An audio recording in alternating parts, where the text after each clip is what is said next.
Want to hear something wild? There's a story going around online that's so far from the truth, it's hard to believe.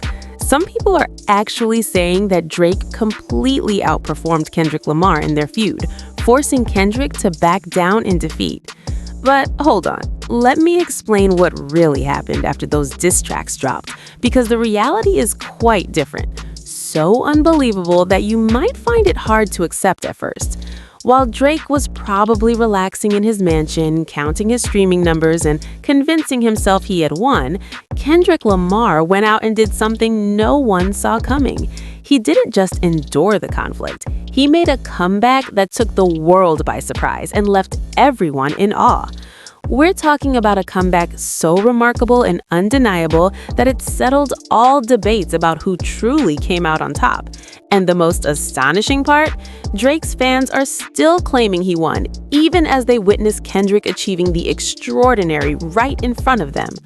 Welcome to Celebrity Cookies, where the tea is always hot and the stories come with sprinkles of surprise. Make sure to subscribe, leave a comment with your take on the story. Let me break down what actually went down after the dust settled from one of hip-hop's biggest battles in recent memory. While people were still arguing in comment sections about who had the better bars, who went harder, who exposed who, Kendrick Lamar quietly started putting together something that would shut down all the debates without him having to say another word. This wasn't some small club tour or a few festival appearances to keep his name buzzing. No, sir. What Kendrick pulled off was the kind of move that separates the legends from everybody else trying to claim they're in the same league. The man went ahead and launched a full-scale, worldwide stadium tour. And when I say stadium, I'm not talking about those venues that call themselves stadiums, but are really just big arenas. I'm talking about actual football stadiums, the kind of places where tens of thousands of people pack in to watch their favorite teams, the kind of venues that most rappers only dream about selling out even once in their entire career. And Kendrick didn't just book a couple of these massive spots to make it look good for the cameras. He filled up stadium after stadium after stadium, in city after city, country after country, continent after continent. Think about that for a second, because it's actually insane when you really consider what it means. Here's a man who supposedly got destroyed so badly in a rap beef that he should have been hiding somewhere, licking his wounds, maybe taking a break from the spotlight to figure out his next move, possibly even questioning whether he still had what it takes to compete at the highest level.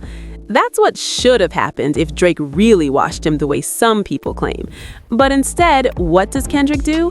He goes out and proves that millions of people around this entire planet wanted to see him perform live so badly that they were willing to pay serious money, stand in lines, travel across cities, and pack into these enormous venues just to be in his presence for a couple hours. The energy at these shows wasn't sympathy energy either, like people showing up to support someone who's down. No, this was celebration energy, victory lap energy, the kind of atmosphere that only happens when an artist is at the absolute peak of their powers and everyone knows it. Every single night, thousands upon thousands of voices screaming his lyrics back at him, hands in the air, the whole stadium shaking with the kind of love and respect that you simply cannot fake or buy no matter how much money you got. But it gets even crazier than that, because the stadium tour was just one piece of this puzzle that proved exactly who walked away from that beef still standing tall. See, anyone can have a moment. Anyone can catch lightning in a bottle one time. But sustained success, consistent wins, that's what separates the real ones from the pretenders every single time. While Kendrick was circling the globe doing these stadium shows, he was also dropping music that was connecting with people on a level that had the industry shook. We're not talking about songs that got a little buzz for a week and then disappeared into the algorithm graveyard, never to be heard from again. We're talking about legitimate, certified, undeniable hit records that dominated radio stations, streaming platforms, playlists, clubs, everywhere you could possibly hear music. These songs weren't just doing numbers, they were becoming part of the culture, the kind of tracks that people actually wanted to listen to over and over again, not just stream once out of curiosity because of some drama. And that's a key difference that a lot of people seem to miss when they're keeping score in these rap battles. The thing about hits is they tell you everything you need to know about where an artist really stands with the actual audience, not just the loud voices on social media who might be biased one way or another. When you deliver multiple hit records after supposedly getting demolished in a beef, that's the universe's way of showing you that the people have spoken and they definitely didn't agree with whoever claimed you lost. Radio programmers don't care about your feelings or your favorite rapper, they care about what's moving the needle and getting listeners to tune in. Playlist curators at these streaming services aren't making decisions based on who they think won a rap beef. They're looking at data, engagement, saves, replays, all the metrics that show what people genuinely want to hear. And across all these platforms, in all these different spaces, Kendrick's music kept rising to the top like cream, kept getting the plays, kept getting the attention, kept proving that his artistry was still connecting at the highest possible level. That's not what happens to someone who got washed. That's what happens to someone who reminded everybody exactly why they're considered one of the greatest to ever do it. But let's be real about what getting washed actually means in hip-hop, because apparently some people got confused about the definition somewhere along the way. When you really wash someone in a beef, when you really destroy them so badly that they can't recover, there's usually a pattern that follows.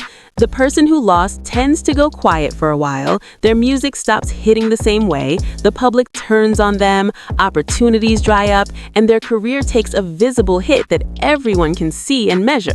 We've seen this happen before in rap history. We know what it looks like when someone actually gets bodied so hard they can't come back from it. Their next project flops, their tour dates get canceled or downgraded to smaller venues, the features stop coming, the respect evaporates, and they become a cautionary tale about what happens when you step to the wrong person at the wrong time.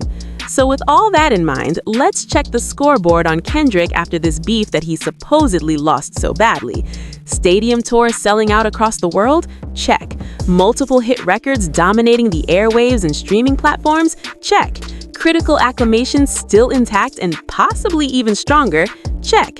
Respect from peers, legends, and the next generation all still firmly in place? Check, check, and check again. Every single measure you could possibly use to determine who came out on top tells the exact same story. But somehow there's still people out here trying to push a different narrative like we can't see what's right in front of us. It's honestly kind of fascinating in a weird way, like watching someone try to convince you it's nighttime when the sun is blazing directly overhead and you can feel the heat on your skin.